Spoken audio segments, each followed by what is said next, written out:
Hello everyone, আমি ঝিলিক 7 days healthy dinner recipe চ্যালেঞ্জে আজ থার্ড ডে নিয়ে আমি হাজির হয়ে গেছি।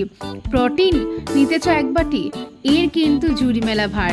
দু রকমের ডাল নিয়েছি, ছোলা আর মটর নিয়েছি, খানিকটা পরিমাণ সয়াবিন। এটা দুজনের মতো কোয়ান্টিটি বানিয়েছি আমি। কাঁচা লঙ্কা, নুন, তেল আর একটু সামান্য হলুদ গুঁড়ো দিয়ে এটাকে সেদ্ধ করে নিয়েছি। সেদ্ধ করে নেওয়ার পর একটা ছোঁক লাগাবো, এতে দিয়েছি তেলের মধ্যে 5 ফোড়ন, গোটা গরম মশলা।